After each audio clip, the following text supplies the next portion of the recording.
Hi, my name is Hannah, and today we're interviewing Kim.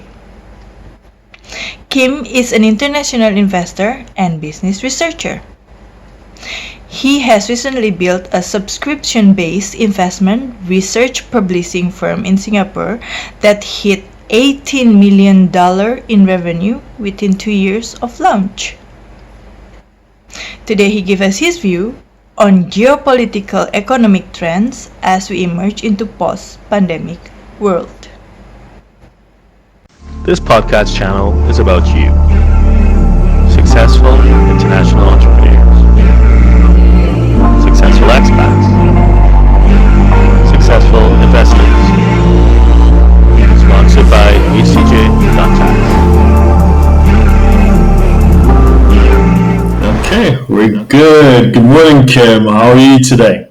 Hey, Derren. Good. How are you? Fantastic. Thank you for your time. I really appreciate it. Could you please introduce yourself to those who may be listening or watching? Yes, my name is Kim Iskyan. I live in Singapore. I've lived in 9 countries. I've worked in finance and political risk consulting and investment newsletter publishing. And what I really like doing is I like writing. I like thinking about how things change and how things work. I like investing. I like traveling.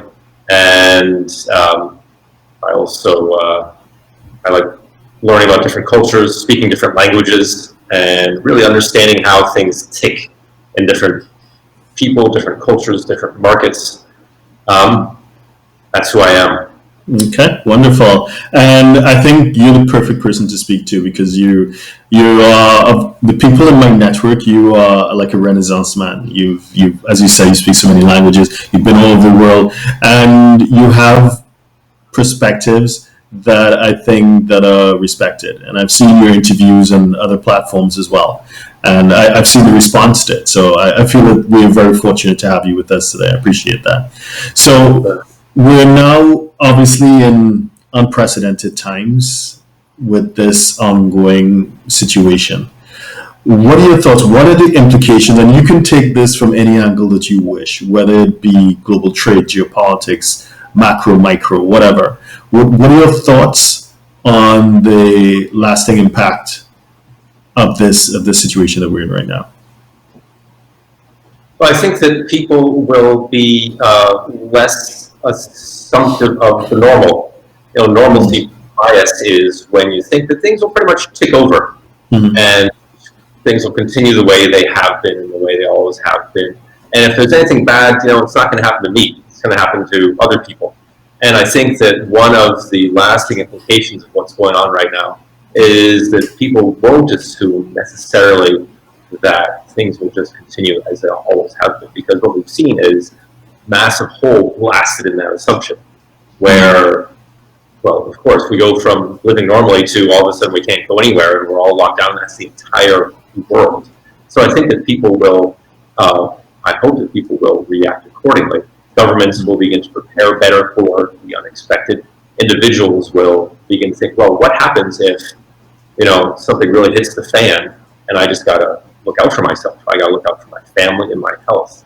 Now, one of the implications of that, when we look at the investing world, is that companies have to figure out redundancies. And so if in the past, my main or my only supply chain was through China or through country ABC, whatever country that is, well, what happens if something else unexpected? Now, of course, by definition, you can't plan for the unexpected because it's unexpected. But you can plan for a wide variety of possibilities. And I think the scope of those possibilities that people plan for, companies can't plan for, went from here to here. And what that means is that you have a bigger cash cushion. You have, for example, supply chain redundancies built in. Well, what happens if China locks down because of something? Well, gosh, I better have something else kind of in mind. What happens if suddenly I have to close my business for X days or months? Well, I better have a pretty decent sized cash cushion. So what does that mean? That means that suddenly companies become less efficient, right? Because they have all this sort of excess that's built in that now they understand is necessary because they're no longer assuming the normal. That assumes that also implies that margins go down. That assumes that companies have more cash. None of which leads to greater efficiency, none of which really bolsters growth. But it's essentially the whole world taking out an insurance policy on the bad things that might happen. Now, on the one hand, that's good because we're better prepared. On the other hand, that means that just in time, that just scraping by, assuming that everything comes together, which has been the case for a long time. That assumes that that's no longer necessarily the case. And I think that would be a good thing. That would be a good thing for everybody. Well, okay, so I won't take the obvious point. When you brought up China, I felt tempted to jump into the China situation, but let's stick with the supply chain. The reason why we had just-in-time and the various structures in terms of managing a value chain or the supply chain was because there were cost advantages to it. There was an economic incentive. There was a profit incentive to structure a supply chain in the way in which it previously was. So if it is you're saying that we need to restructure, what does that mean? So we're going to go to a less efficient model, which by definition would have a higher cost base. And you mentioned margin pressure. But do you think it may have an inflationary impact as well?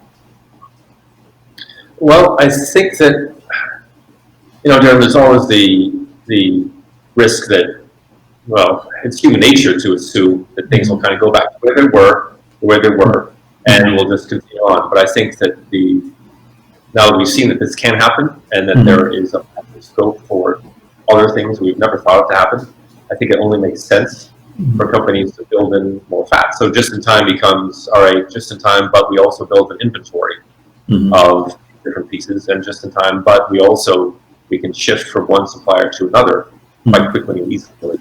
So yeah, by definition, that means that margins go down because everything is a little bit less efficient. If we define just in time as being really one of the most efficient ways of making things and doing things. But I'm thinking, as an investor, a company's primary obligation, arguably, is its shareholders, right? So we're shifting to a less efficient model, margin pressures. Would they just eat that? Would they just accept, you're going to get lower dividend yield, you're just going to get no growth? Or are they going to try to pass that on to the consumer? And to the extent that they pass that on to the consumer, would that be inflationary? Sorry, you're right, inflationary. Yeah. Since when do companies say, hey, don't worry about it, we'll eat the difference, our shareholders can take a long walk off a short pier?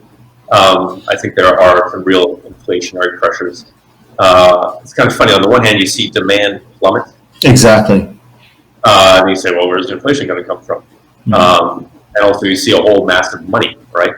Trillions and trillions of dollars flowing into the system. And, arguably that also contributes to inflation, right? Because you have all this money chasing the same amount, fewer amount of goods.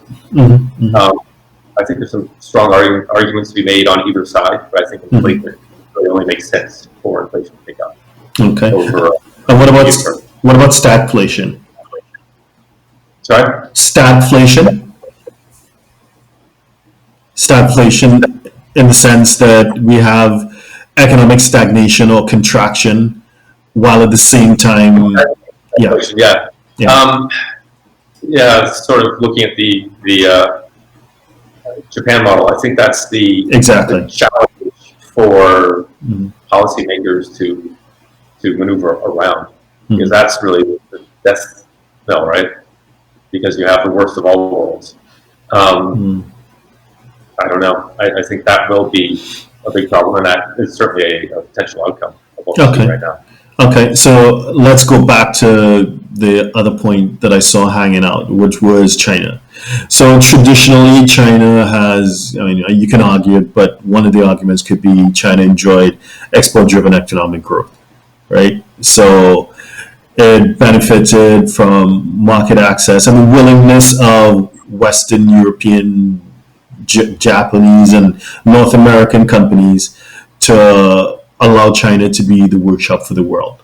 Now, if it is that we're saying that Japan has an X billion-dollar fund to incentivize Japanese companies to onshore production or relocate away from China, if we're saying that, well, obviously under President Trump, the trade war has been a thing, and if we're saying that many large Western European EU economies, like Germany, France, they're saying that they are being less welcoming of China, and they are incentivizing their large companies to also look at alternatives. What does that do to China? What does that say do to their economic growth engine? And what does it do to the whole Belt and Road Initiative? Well, I think that with China over the past several years, we've seen a lot of the lower value-added production moving out of China anyway, right? Yeah. And you can see that over time. If you look back to a century or two, the United States was a big garments producer because, well, a lot of reasons. But then it went to what we now call, what we look at South Korea and think, well, just a generation ago, South Korea was low-cost producer. Japan, a generation ago. So it was almost inevitable that as wages rose and as living standards rose in China, that a lot of that low-cost production would be moving out. So I think that's part of a long-term trend. You can see it repeated over and over. I think what is unusual is that, now there's an artificial incentive for some production, which is not low-cost production. It's not the making undershirts that now are being made in Bangladesh. But it's really the mid to higher level value added that is being incentivized to move out. And that is going to have an impact. I don't know if that will just be on the margins. Because yes, okay, Japan incentivizes, let's say, a handful of companies take them up on it. Will that make any sort of dent in for China? No, but it is the pebble that starts the landslide, and it is indicative of a trend. And I think on the one hand, you have the U.S.-China trade war, and I think the pandemic also, what we saw with PPE, and all of a sudden, countries said, oh, you know what? We're making these face masks and we're keeping them for ourselves. I don't care if you, company ABC, you have an agreement to ship them to another country. It's tough luck, they're ours now. And although that was with a very specific set of products, ventilators, face masks, etc., at what point do countries say, well, wait a second, we could really use those robotics, that robotics expertise, those robots for our own internal consumption. Why is this company exporting them? And the sense of nationalism, sort of economic nationalism, and countries saying, okay, we got to look out for number one here. And that hurts this company. Oh, well, there are all sorts of ways to lean on corporates or to encourage them, motivate them, incentivize them. So I think there are a few different trends at work there. You have the macro trend of lower cost. You have governments incentivizing corporates. And then you have governments really twisting the arms of corporates and forcing them to really rethink what they're doing. And then I guess on top of that, you have what's happening in the United States. You have open pressure from what company in the United States or anywhere else wants to be the sharp end of a tweet from Donald Trump saying, well, company ABC is doing this and it's hurting our American workers or whatever. Scenario. So companies will kind of self-regulate and say, okay, what do we need to do to avoid this? Okay, so I think that's a key point that you made about, to some extent, a lot of these trends, they existed before the pandemic. And in that sense, the pandemic has been a factor, a catalyst in accelerating those trends. But they existed before the pandemic. So I get that. So, for example, economic nationalism. There was Trump, there was Brexit, there was the territory in the Philippines, there was what's going on in Australia. It was a thing before, but now it's front and center. So, with that in mind, what are your thoughts on the forces that push economic nationalism versus the momentum of globalization. Do you see globalization being slowed down, harmed, or is it just a bump in the road and globalization will continue on force? Globalization has kind of stalled over the past several years. If you look at global trade as a percentage of global GDP and use that kind of your benchmark as your benchmark, I think globalization, what is globalization all about? It's about goods and people moving around the world. With an emphasis on goods, actually, here. And that's, when you look at the data since 2008, 2009, that has really kind of flattened. I mean, it's gone kind of like this, but in the previous 3 decades, it was more like that. So it was already dented in terms of the growth trajectory of globalization, defined like that. And now, I think it'll go reverse. And some of the trends, what we were just talking about a few minutes ago, if companies are looking at having a more secure supply chain, well, you can have it way over there on the other side of the world, or you could just have it here at home. There's political pressure to have it here at home. There are economic incentives to have it here at home. What are you going to do? Well, you're going to look very carefully at having it here at home, wherever that is. And then, of course, you have the potential for higher tariffs, which we're already seeing, obviously, the U.S.-China trade war.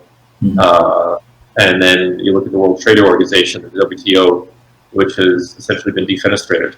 It can't do 2 out of 3 things it's supposed to be doing because the United States is not approved of, kind of the judges on what's kind of the Supreme Court of trade. So the head of the WTO is leaving. You can make the argument, well, that's just some big international bureaucracy, who cares? But no, that's the organization responsible for figuring out how world trade works. And if that doesn't operate, then we kind of degenerate into a series of bilateral agreements, which is messy, complicated, slow, inefficient. And that's not the sand into the years of international trade and globalization. So now I think we're going to reverse very, very soon. We already have. We are. Okay. So, and I'll take that point in the WTO. And my question is, well, isn't it extending to not just so many multilateral institutions? So I'm thinking about the ineffectiveness of OPEC. I'm thinking about what's going on with the WHO in view of what's going on right now. What about the EU experiment? It seems as if the efforts at collaboration and multilateral cooperation, they all seem to be, dysfunctional or at a standstill. Do you see that as well, or am I just being a bit jaded?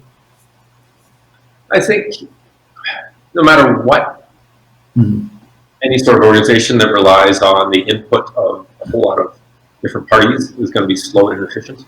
Yeah. The WTO operates by consensus. That means everybody has to agree. It makes it all the more difficult. And I would draw some distinction between the WTO and the EU or other bodies, just because the WTO exists to make everything as kind of like a clearinghouse of trade and trade deals and trade monitoring, as opposed to making policy specifically itself. Well, it does, but only with the input of everybody else. It wouldn't exist without the other parties. I don't know. I don't know if I'd take that next step and say, these sorts of bodies have been in trouble more lately than they have been in the past. I think that we could have been having this conversation 10 years ago, and we would say, oh, this EU, this WTO, right? Because it always feels like there's so much efficiency, and maybe it is accelerated in certain ways in other bodies. And we certainly see it now in the WTO. Okay. So there's one thing that's been playing on my mind, and I haven't been able to bring it up with anyone else before, but I think this may be something that perhaps you've considered as well. Last time, countries couldn't work things out. We had a world war, in the sense that one can argue that there's a correlation between nationalism and protectionism and conflict. And cooperation leads to, I mean, not the absence of conflict, but I guess it provides platforms or forums where conflict can be resolved and discussed. So there are alternative ways of handling it. And that was the point of the Bretton Woods agreements and the Washington Consensus. The idea that, let's create some sort of a world, not a world order, but let's create framework for discussion and cooperation so that we can keep the peace. And I'm wondering whether we're going backwards. We're heading back towards, our memory is short, and we're moving back to this idea of nationalism and protectionism, and whether it can lead to unfortunate outcomes. What are your thoughts on that? Yeah, this is actually, I think that's a very good point, Derren. Yeah. When you look at the founding of the predecessor to the EU, it started in 1948 as like a steel union. Yes. Exclusively so that countries that were part of it would not go to war with each other. And the GATT, the General Agreement on Tariffs and Trade, was created right around the same time with the same sort of idea. The journalist Thomas Friedman had a theory called the Golden Arches Doctrine that said that any two countries that have McDonald's don't go to war, have never gone to war with each other. And the theory being that if you have McDonald's, you have a certain, global outlook because of the influence of other countries, because of supply chains, because of you just let that into your country. Now, that hasn't always held up if you look at Russia invading Crimea, if you look at, if you go all the way back to 1989, the United States invading Panama. But it's an interesting idea. And I think that, it's all founded on the idea that if you and I have economic interests that are aligned, we're not going to fight each other because we're going to economically hurt ourselves as well as each other. And I think as soon as you take away some of that economic motivation for people to cooperate, it just opens the door to conflict and trouble. And part of that, Thomas Friedman later updated his Golden Arches Doctrine to make it something like the Dell supply chain doctrine.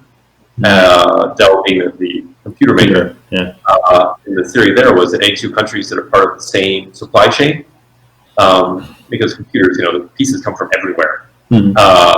Any two countries that are part of the same supply chain will not go to war for the same reason, because they'll disrupt the supply chain and they'll economically hurt each other as well as themselves. When you see these organizations like the WTO crumbling, and you see countries turning inward, then yes, there is inevitably, virtually by definition, the scope for conflict certainly rises. So yeah, I totally agree with you. Okay. And what about the Belt and Road specifically? Do you think that still has legs, or it would probably slow down in some spaces? I think it'll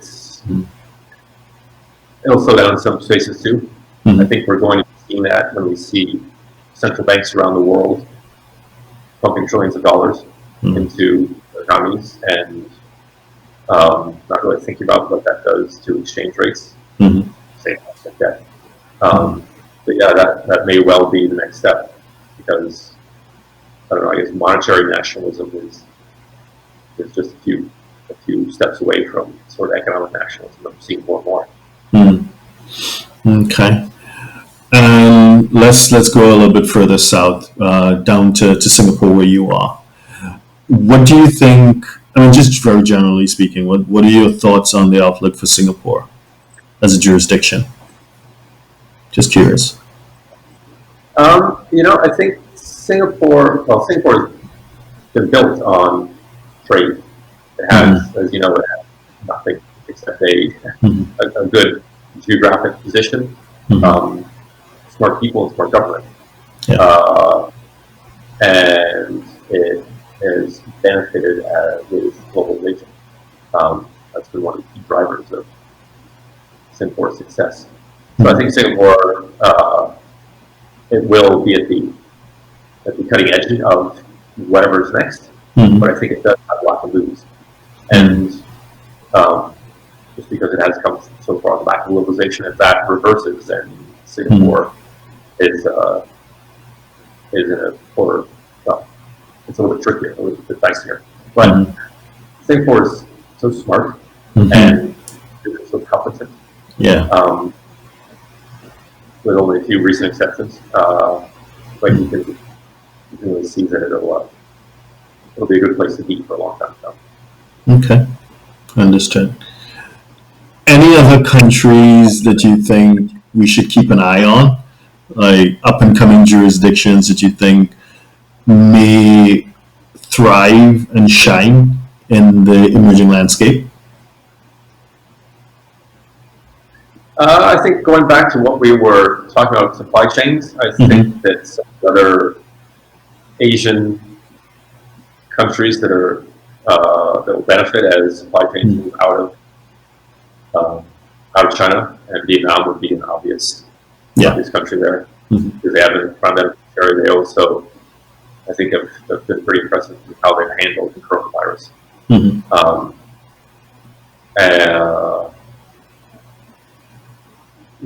Vietnam. I think it's almost easier to look at the countries that are suffering the most. Say, these countries have really failed. I think I would put Brazil toward the top of that list. Wow. Yeah. I would also add Russia to that list, although Russia is not still for a while. And I think a lot of people are rethinking some of the assumptions about India with Modi, and how I think a lot of people in finance were pretty excited about him for a long time. I think some of that loss has been chipped away at for a long time now. It's just accelerated with people coronavirus you can handle there. So. What about closer by? What about Indonesia? What are your thoughts on Indonesia and the Philippines? I was writing about Brazil recently, and it's called it's kind of a bitter joke in Brazil that it's the country of the future, and the future is always tomorrow. Yeah. I don't know. I kind of think that way about Indonesia too. Right. It has this enormous potential. It's populous, the world's fifth most populous country. And it's kind of the one you never hear about. Yeah. But on the other hand, I think there are a lot of good reasons for that. It's sort of corrupt. It's inefficient. And then if you take a step back and look at geography, the country spread out over so many islands. It just makes it structurally more difficult to get things done. Yep. And I lived in Russia for 9 years, and during the Soviet Union, they had manufacturing plants all across the country, including in extremely cold places. Now, this might be kind of an odd way to look at it, but where is a manufacturing facility going to be more efficient? Someplace where you don't have to heat it all the time, it's definitely come outside, or a place where it's kind of temperate. And that sort of structural issue, I don't know, I think that long term, that's one of the things holding back Indonesia and can't get around. And I think Indonesia will be the country Okay. So, in terms of emerging markets, do you see them becoming less attractive in general, or you have to look at it on a case-by-case basis, and you don't want to generalize too much? Well, I guess you could look at that from a direct investment perspective or a portfolio investment perspective. Right. And then it's funny, from a portfolio investment perspective, you look at how the emerging markets index is created, and very heavily weighted in China, South Korea, Taiwan. I think, okay, China's kind of its own animal in every way. Yeah. South Korea, why on earth is that still same with Taiwan? So, no, I think you very much have to look at it on a much more case-by-case basis. Yeah. And then are you looking for a portfolio investor of on a 3 to 6 months time basis? Or are you looking as a direct investor for creating a business there or creating a manufacturing facility? There are always going to be opportunities. That's one of the exciting things about investing, because there's always someplace in crisis and always someplace that's thriving. You just have to figure out what countries are on the curve. But no, I think over the long term, I've lived most of my life in emerging markets and spent a career looking at them, and I think that they're certainly more exciting and there's certainly more opportunities, even if there are more peaks and valleys in emerging markets. Okay, good point. And what about industries? What industries you think deserve special attention as great opportunities going forward? I think the obvious one here, Derren, is infrastructure. Yeah. That's the two obvious ones. I think infrastructure, technology. Everybody knows about technology and fintech and everything else. But infrastructure, no matter how good technology is, people and goods will have to get around. And we need that kind of glue, whether it's roads, whether it's power, whether it's airports once we can fly again. And that's, I think, pretty much every market in the world, emerging or developed, talks about how it needs to improve its infrastructure. You know, the United States, it's a globally developed country. Its infrastructure is probably worse than that of many so-called emerging markets that have been building roads and bridges for the past 2 decades, whereas the United States has been spending theirs in 4 decades. Okay. Okay. And again, I guess that's on a case-by-case basis, because I'm thinking that so many emerging economies are dependent on primary products, and with weak prices for commodity exports, and the appetite for FDI maybe drying up a bit, more conservative. So it's a case-by-case basis. I see that. Okay. What about, let's pick on one in particular. Let's pick on airports, so like international travel. What are your thoughts on how that would evolve? Do you see like a full recovery? Because some people are speculating that no, social distancing will continue to be a thing. So airlines will not, for example, a plane that was built for like 250 people, maybe it will be reconfigured to like 100, 150. And then we're seeing airlines that are 100% private, maybe they're struggling a bit, as opposed to those that are able to access government bailouts or some sort of government funding. And so what do you see happening within the whole international air travel space? I think that it'll be different. Things evolved after 9/11 in the United States. Airport security changed forever. I think there will be changes, and especially because companies are very afraid of the potential blame or liability associated with what if someone gets sick on my airplane. Exactly. It'll change, but it'll still be, I don't know, people are still people, and people need to talk to each other in person.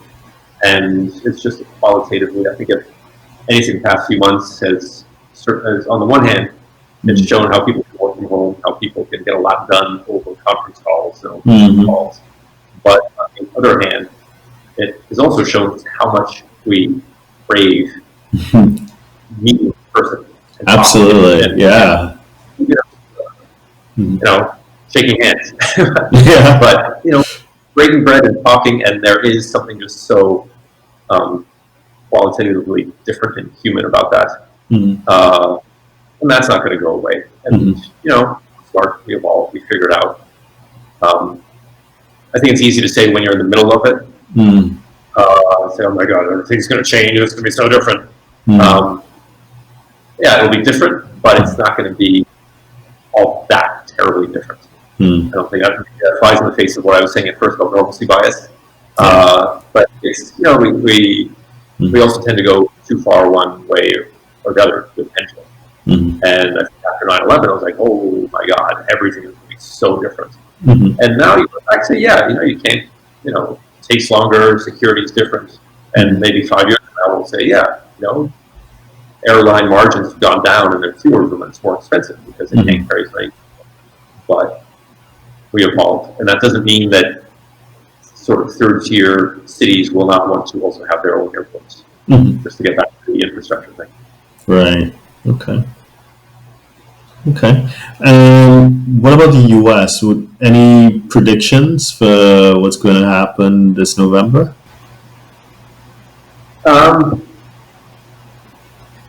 I think that when you look at people with authoritarian tendencies around the world, and I think Donald Trump definitely has authoritarian tendencies, he wants to stay in power. And then you look at why, and like I said, I spent a lot of time in Russia, and I look at how Vladimir Putin just a few months ago was implementing measures that would essentially allow him to stay in power probably until he dies. And I think that people who have been in power a while develop, or even those who haven't been in power for a while, those who do develop very bitter enemies, and those kind of blur the lines of legality, like Donald Trump certainly has. At a certain point, they recognize, okay, I can leave power, but then I will be litigated for the rest of my life. I'll be thrown in jail, and it'll suck. Right? Or I can just somehow figure out a way to stay here for long enough. Maybe I'll be sure to get a good guy in who will pardon me, whatever. But it's the handcuffs or the coffin conundrum. Either the handcuffs or you leave in a coffin. So I think, just to get back to the United States, I think something that is it's it's a material risk that there is some real fudging that happens. And the way that the American electoral system is set up, and it's not unique to the United States by any means, but there's so many different ways that things can be fudged on a state level. And we've seen that most of the American election happens in a handful of states, and the margins are quite thin. And the margin, and it also hinges around just a few counties with a handful of millions of people. So there's a lot of scope for cloudy things to happen, and I would not discount that at all. And you can see where I fall on the political spectrum. Donald Trump is absolutely toxic in the United States and for the world. And I hope that what I'm suggesting won't happen at all, and I hope there'll be enough structures in place to ensure that it doesn't. But I think that if anything, we can't be. I think the United States, in general, this whole constitutional system suffers from normalcy bias. Right? It's been around for how many? 250 years. Well, it's worked. However, that doesn't sort of we're going to break this. I would stay in power. I don't care what it takes. I think that's a material risk. And shifting away from the politics to the economy, are you a V-shaped recovery guy or a U-shaped recovery guy? I think U is pretty optimistic. Okay. Because U implies we go back just the way things were. I see. I think we're a kind of slowly make our way back, and things are going to be different. Right. There's less debt. There's less certainty. There are lower margins structurally, as we were saying. Caution. People in looking at the American economy specifically, people are not savers. What if wake up and say, "Wow, I need more." As of a few months ago, the average American had $400 in the bank. I'm sorry, no, 50% of the U.S. population had $400 in the bank, and that was it. That covers fender bender. That covers getting sick, that you're done, have no savings. Maybe there's some structural shift to people saying, okay, I really got to save some money here. Or if there's a pandemic, then I lose my job. And that's a good thing, but it doesn't help growth, it doesn't help recovery. No. And if you don't have spending, you're not going to have a recovery. So aside from the sort of pent-up demand, I don't think it'll be a V or a U. I think it'll be sort of a wobbly, long-term, lopsided L, if that makes any sense. Okay. Well, and that presents a lot of challenges because, I've seen McKinsey estimate that unemployment can go to 25%. And then I've heard more pessimistic estimates as high as 30%, So that could be a rocky road ahead for the US, but globally and for the US in particular. Let me see. Okay. Yeah, 100%. Yeah. And in terms of good places, for those who do live a global lifestyle, where they have the ability and the choice and the flexibility to be based anywhere, where would you think would be a good place? I know it's a really open-ended question because I guess it depends on a number of factors, but for someone like you who's a global investor, someone who is a researcher, where would you see yourself being based in the next 5 to 10 years? Well, it's funny you mention that, Derren, because actually my family and I were leaving Singapore in a few months. We've been planning for a while, and we're moving to Ireland. Europe, right? Yeah. Yes, that's a lot of it has to do with personal circumstance, being closer to aging parents. We've lived there before. Both my kids were born in Ireland. Okay. And we're ready for cooler weather. So the heat of the tropics, if you didn't grow up with that, can get you after a while. I think, it's difficult to what you asked is a great question, and it's one that my wife and I talk about all the time. But there's so many extenuating personal circumstances, it's difficult to say, okay, all else equal, because you have to look at where you want to be, and if you have kids, that's a pretty big driver. But I don't really, I think Singapore is fantastic as a jurisdiction. After a while, it can also become quite dull. And the whole Disney meets 1984 vibe can get pretty heavy after a while. But if I think the ideal thing to me would be to go from one place to another for 3 months and rent an Airbnb and travel the world. And there's some places, I've been to Buenos Aires a couple of times in Argentina, and I love that. I've never been to Colombia. I'd love to go to Medellin, which is supposed to be lovely. I grew up in Spain. I've been back to Madrid in ages. There's so many places. So I think that unless you have to anchor yourself for kids, for example, for school, other things, yes, of course. But if you don't have to, then why would you? Because you can go wherever, and you just, you store your stuff in a storage unit someplace, and then go wherever you can.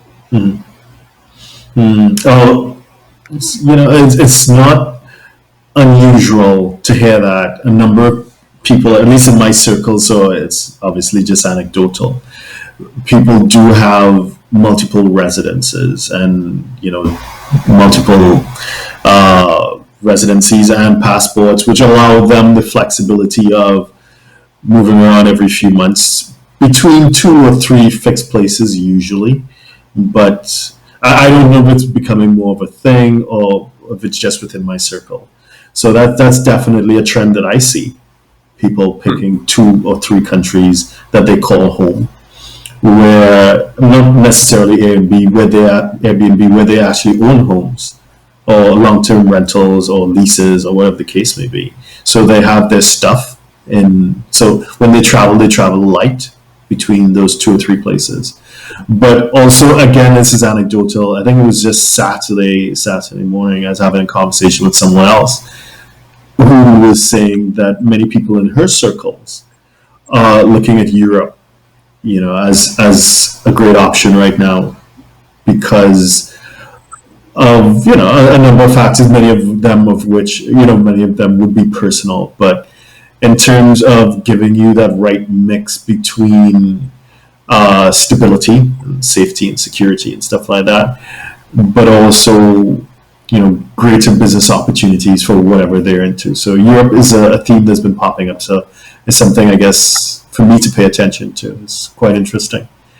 Okay, but having said all that, any other points you want to share in terms of what should that international entrepreneur, investor be looking at in a post-pandemic world? Any parting words of wisdom?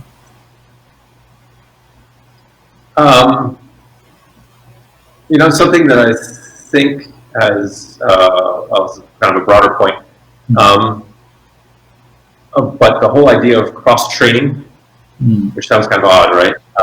And in athletics, it's the same sort of workout you do different, you exercise different sort of parts of your body. In a bureaucracy, it's you can both conference rooms as well as answer the phone, or you can do different competencies, or you can be and I think that if anything, what we've seen highlights the need to be able to apply your skills in different ways. And as soon as you say, no, you know what, this is what I do, and this is my lane, that's when you get in trouble, especially as we see the evolution of technology, especially as we see entire sectors being decimated. To be able to credibly frame your experience in a different kind of way to do something else. For me personally, I've been a writer throughout my entire career. And you look at my CV, you work in finance, you work in political risk, you work in publishing, but actually one of the undercurrents is that I've always been a writer. I enjoy it a lot.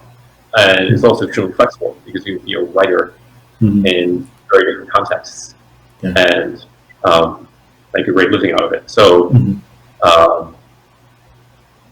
whether whatever your context is, if you can take that skill and make sure that you can apply it in different ways, I think that's pretty critical. So that would be my few parting thoughts.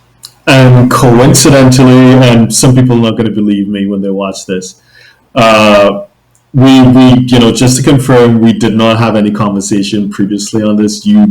So I was not leading you in any way, because the book that I recently published is aptly titled Adapt or Die, International Entrepreneurship in a Post-Pandemic World. So it's completely coincidental. So, yeah. Yeah, no, but because great minds think alike, right? Because that is what I have taken away from my experience so far dealing with this situation, the ability to adapt, not just as a business, but as individual, just professionals or expats. You just need to be super flexible because for all the reasons you mentioned. Absolutely. Kim, thank you very much. I appreciate your time and sharing your insight.